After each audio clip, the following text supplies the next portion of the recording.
You know, it's a different feeling when you're the one traveling to see someone as opposed to waiting for someone to arrive at your place. I was counting the days I'd be coming to the UK since my birthday in August when my mom finally agreed to gifting me the trip to the UK as my birthday, Christmas, and not to ask for anything else from her. I've been counting. The pattern every day was wake up, make lunch, Skype with Wintergore, play and stream League of Legends, do my homework, go to school, eat dinner, exercise, play CoD Ghosts, and edit videos, then sleep. Every Thursday at 10 p.m. Eastern, I do the gaming lounge with YouTube Dude and Shadosha. Every day, counting. I've encountered times when it was so hard to sleep as my finals came closer. December 16. That was the day where I would leave. December 16. Just finish these 3 projects, finish this final thesis, finish this final presentation, and December 16 finally came. And I packed everything pretty much the day before. My flight was late, like around 8 p.m. Eastern, so it was easy for me to just wake up, Skype with Winter as usual, and play and stream League the last time before I headed out. I was feeling slightly nervous as I waited on the long line at the security checkout at JFK Airport. I'm finally going to see my boyfriend, which I haven't seen for 6 months when he made the trip out to New York to see me. I'll finally see him in his hometown and country. And I found myself in the middle aisle row, sat next to a very old couple cuddling for the 8-hour flight to London. I was able to catch up on WWE Divas, Walking Dead, Fairy Tale a bit, and I tried sleeping on the plane, but it's really hard, especially in a seat. I thought I was a boss falling asleep, but I woke back up and I was like, yeah, I got lots of rest, so, lots of hours should have passed, and it turns out it was only 30 minutes that passed. Landing in London and going through the long security check, the guy taking pictures of me was literally grilling me. He was like, why are you staying in the UK for 3 weeks? He's demanding me to show proof that I was going to return to the States. He's like, show me your itinerary, show me this, show me that. And luckily, I had free Wi-Fi from the airport to show him on my iPhone my return flight ticket on my app. I don't know what would have happened if I didn't have that. My connecting flight to Newcastle was departing in less than 30 minutes. I needed to pee so bad, but I had to run through all the shops, catching the next air tram to get to the terminal. It took so long, and literally my gate was about to close. I have a really strange phobia, about going to the public bathroom. And it needs to be spacious and clean. So peeing wasn't an option, and I was sitting on my second flight. It went a lot quicker since it was only a 50-minute flight. Throughout the long hours of traveling, in my head, I kept telling myself, I'm finally going to see him. I'm finally going to see Liam. As the plane was about to land, I took out my mirror, made sure that I looked presentable. I anxiously got out of my seat when we finally landed and pulled into the gate. I grabbed my carry-on out of the overhead bin. My heart was pounding. Butterflies seemed to find their way into my stomach. Will my reoccurring dreams of Wintergore being late or not show up at the airport would come true?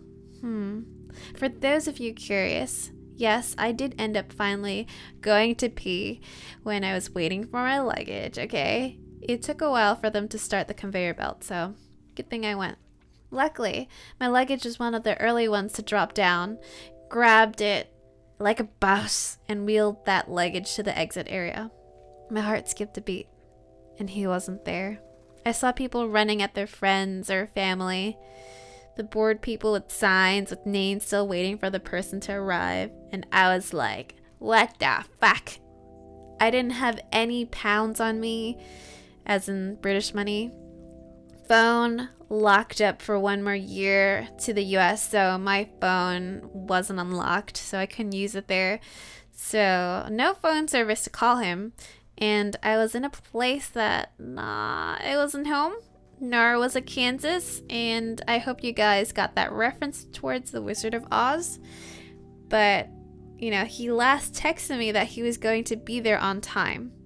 And this was during when I was running between the terminals in London. There was a girl across from me that looked like she was from, the local area, and I asked her to borrow her phone to text Wintergore. I turned my head to the side for a split second and saw him walking through the door. A warm rush washed over my face. I was literally in shock that he was there walking towards me. He was no longer that pixelated guy that was behind the screen, his hair slightly different since he doesn't have bangs anymore. It was Liam smiling at me. I handed back the phone to the girl as he came closer. At the time, I think he said something about hugging, and I backed off as he reached out. The experience was very new to me. I have gone for months without any physical, affectionate encounter with anyone. To top it off, I felt like I was meeting him for the first time again. I had to look up at him. Completely forgot how tall he was since we Skype and we see each other at eye-to-eye level there. I'm 5'3" and he's 6'2". He was confused why I was stepping away and not giving him a hug. Well, obviously I felt betrayed that I was left wondering what the fuck he was or where he was for a bit. Made me stressed out and really nervous. And just the fact that I could not believe it was him. It was too surreal. I felt like I was dreaming. Coming to my senses, I hugged him. I found myself smiling and feeling his warmth. My stomach lurched as I sat in the car. I had the pleasure of meeting his older brother, Jason, who was in the front driving, who sat next to Liam. He seemed to drive aggressively. It was exactly what I needed after a 24-hour journey to the country. Wintergore kept peering behind him as I did sit behind him in the back seat. I caught him staring at the side mirror to catch a glimpse at me. I didn't feel pretty at all. In fact, I was trying to prevent myself from vomiting with how car sick I was feeling.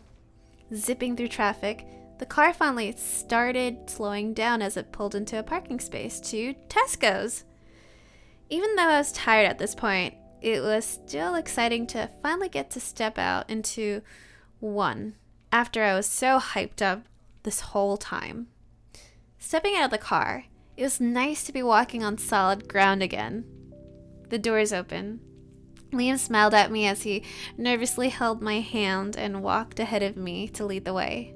We passed by the in-store cafe, Costa. I would describe it as a cafe that's found in the UK quite often every other block in the city, just kind of like how Starbucks is in New York.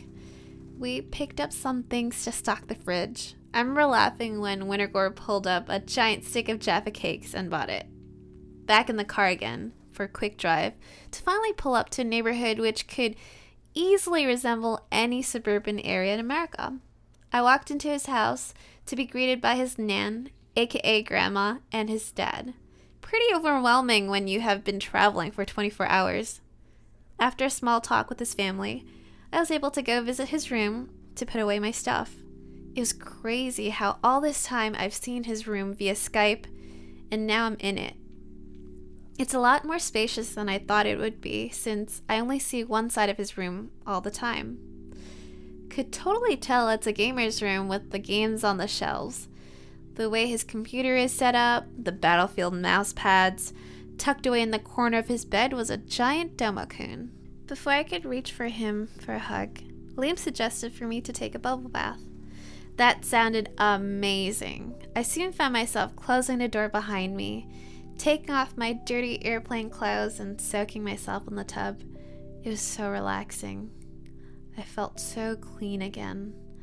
I held my breath and submerged myself into the water. It felt amazing. All the warm feelings, and I finally pulled the stopper. The bubbles slowly swirled down as I tried to dry myself off and put on my pajamas. It was kind of nerve-wracking when I headed up towards his room and opened the door. He got up from his computer, a huge grin on his face as he leaned in for a kiss. Kisses. I miss how they felt. I had definitely forgotten how it felt to kiss him. I seen how teal his eyes were in real life and on Skype, but I could finally get lost in them again. Every time I would wake up, I would forget I was in the UK. I expected to see my room, Kiro sleeping at my feet, Perry in my arms. Now, I'd wake up and see Wintergore sleeping next to me, perhaps with his mouth open, maybe a little drool with his dorky smile, his hair all tousled up. He could probably pass as an innocent young man, although most of the time he is always having a go at me. I'm just kidding. I think he does know when I'm awake, gazing at him, because he'll open his eyes and say, "Good morning," and demand for kisses and a cuddle. I wish time could pause at this moment, but time keeps moving. Every day, I woke up with his arms around me, warm. We went to Newcastle a couple of days to explore a different city. I have this fond memory of eating my first Greg's pasty, which the flavor was festive bake. It tasted like Thanksgiving in a fresh Hot Pocket, except maybe later on that night, Liam regurgitated that festive bake into a festive fart.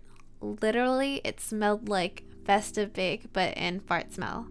I felt like I was going to suffocate and die, and I ran into the far corner of the hotel room. For breakfast, we go to a nice small pub that made full English breakfast. A full English breakfast is basically the same as what we have here in the States. There's eggs, thicker, chewier bacon, which, to be honest, I like our American thin strips and crunchiness of bacon. Beans, hot dog-sized sausage, half a roasted tomato, bits of mushroom, hash brown, and buttered toast. Newcastle was totally a blur right now. What really stood out was when we went to go visit art galleries. The interesting one that we found was the Biscuit Factory that had all sorts of fine jewelry and cool vector-based art of Newcastle itself. It was fun to admire beautiful pieces of artwork and learn that Liam enjoyed it just as much as I did, or at least I hope he did. Christmas soon was looming around. We went out to go do some holiday shopping for his family with his older brother Jason and Jason's girlfriend. It was funny because when we were shopping in Boots, which I think the equivalent to is probably Walgreens, they were telling me how there were some girls who were watching Liam and I talking. People were probably genuinely confused about me since A, I am Asian, B, I'm assuming most Asians around Middlesbrough usually speak with an accent, and C, I spoke perfect sounding English, but it wasn't a British English accent. And I must have been mind-fucking a lot of people when I went about talking to them, or, talking around them. Although, I never would feel really alienated until I was in the UK because coming from New York City, it's totally like a melting pot of people. And compared to like cities in New York City, Boston, San Diego, just big cities in America, I felt like I was the only Asian person there, maybe with the exception of Chinatown. Another thing that I found really interesting was tea. I thought it was really funny the first time when I asked for tea from Liam that it had milk in it. Usually milk tea in the Chinese culture, it's something we do have regularly, but it's served sugary and you buy this drink at a Chinese bakery when you're on the go, kind of like having coffee. I didn't know that every time Liam was having tea on Skype, it was always with milk. I always have my tea plain, but it's brewed in a pot with lots of water, so it's brewed really light and not thick and bitter. I think I changed Liam's palate for tea when I made him jasmine tea in a pot. It's light, fragrant, in hot water. It's also probably a good alternative from having milk and sugar all the time in your tea. Christmas came, and it was crazy to see all his family gathered. Christmas was certainly there. Presents were being torn open. I think we ended with so much chocolate. It was so great. And I think I had a sugar rush that day. I think the most anticipating thing Liam wanted was Christmas dinner, which reminded me of Sunday roasts his nan would make every weekend. Piled up on giant plates, it was so immaculate. You had your Yorkshire pudding with gravy, chicken, gammon, bacon, pigs in a blanket, which is different from American ones where it's sausage wrapped with bacon, mashed potatoes, Brussels sprouts, parsnips. It's pretty crazy how the British tradition has literally a Thanksgiving sort of dinner every Sunday. Sunday roast. It's a pretty hefty meal that makes you get into a food coma immediately, and I can never ever fit dessert. When it was really late at night, Wintergore and I exchanged our presents in his room so we could have a more genuine reaction to enjoy by ourselves. I had a goodie bag for him that I collected promo items from gaming conventions I've attended and got him a Heat Tech Uniglow shirt and a limited edition white Domokun. Liam surprised me with the N7 bottle cap bow, which I can't believe he still remembered that I like Mass Effect, a body bath set, and a couple's necklace, which was from League of Legends. I had to choose between Thresh's hook or a lantern. I chose a lantern since it's usually thrown by Thresh to save the ADC, and it has a heart with it too. I thought this was probably the sweetest thing because I remember when Liam was here in New York City and we passed by an accessory shop in Chinatown where they had couples necklaces, and I remember mentioning it would be cute to wear something like that. Although I thought at that time it might have been too corny for Liam and it didn't seem like something he'd do. Christmas passed, and I actually finally got to meet Drexum, who I play League of Legends on EUS often with. And my most memorable time, I guess, is when all three of us were going to the farm. It was a cold, windy, and rainy day, which, by the way, it rains all the time, or all the time when I was there. And we got to the farm, and there was not a soul that could be seen except for the animals themselves. And luckily, we came across a farm worker that only tended to the animals, and he told us we could poke around and see the animals. Ever since I was 5, I visited a farm, and I remember loving it. And I still do. And I felt like I was that young kid again. I saw chickens clucking at us as they stared behind the fence, or giant rabbits that ran around with their pen hopping around. It's such a nice experience to be surrounded by fuzzy, cute animals. I got to pet a mini lop rabbit and normal up-ear rabbits, stare at chinchillas huddling together for warmth, and I still think they look like Totoro. Donkeys that seemed to be laughing at me as they let me pet them, and my favorite, sheeps. I had this joke going on with Drexum and Wintergore that they shag sheep, and they would flip out because they're like, no, that's what people in Wales do. We got to meet a lovely sheep and a goat that bad in a really weird voice, and they were accustomed to people because they lean against the fence and literally it looked like they were about to jump and give us a knuckle sandwich. It was so fun to actually do normal things like bowling, playing pool, drinking beer, especially since I would interact with Darren and Liam online only in games. New Year's came and we were lucky to drink a bit, run around at Drexum's backyard with sparklers, waving them and ringing in the New Year's together. Maybe it's the British in them, but Darren and Liam started to wave their sparklers like magical wands and shouting, Wingardium Leviosa! And that night, I fell asleep as soon as I hit the bed.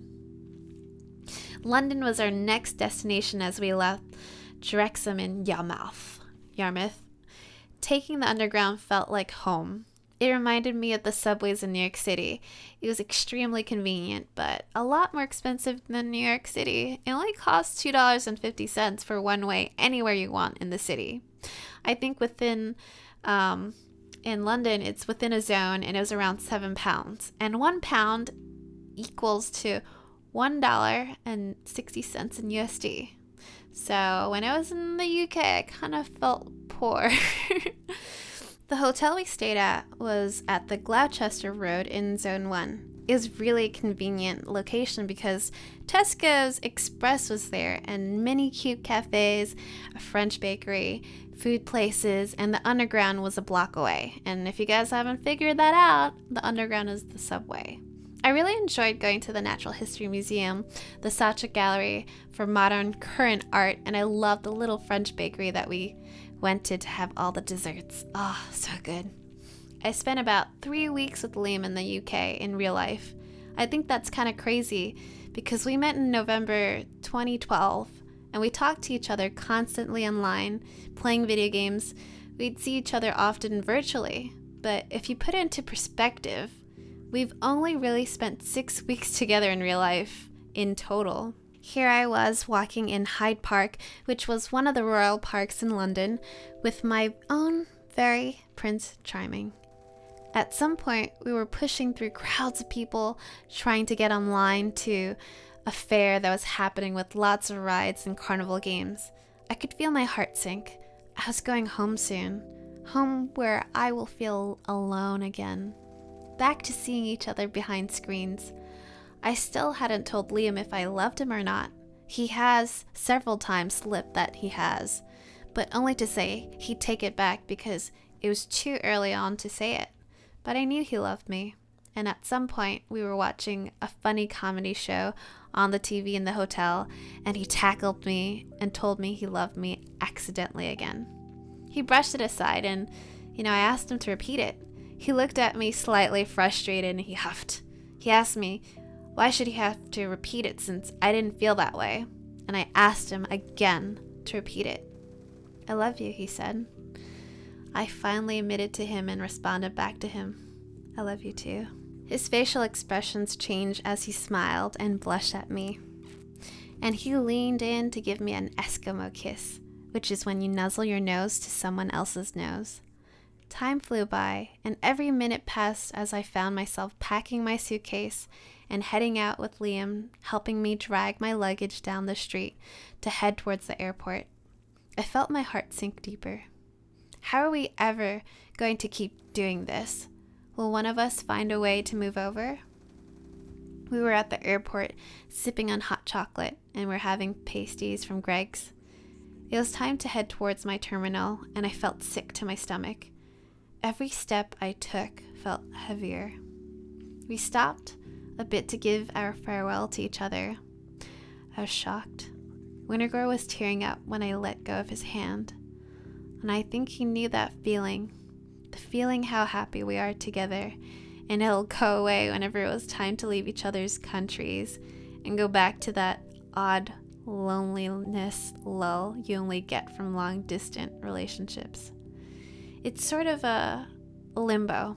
You're not single, you're taken, but you can't see your significant other often given your situation. I held his face and wiped away his tears as he tried to shrug it off, and not knowing why he was tearing up. It didn't make him any less of a man. It was the pain that we both shared. I had to fight back my tears, and I smiled at him. We promised we'd see each other again in real life. I went through customs and walked down the long corridors to my terminal. I felt my tears slowly come out again and felt lonely again. I promise you, Liam, we'll meet again soon, love. And this time, I'll be waiting for you. Thanks for listening to my story. For those of you who made this far, kudos to you. Oh my God. If you enjoyed it, leave a like and share it. If you have any comments, please leave them for me and I'll get back to you.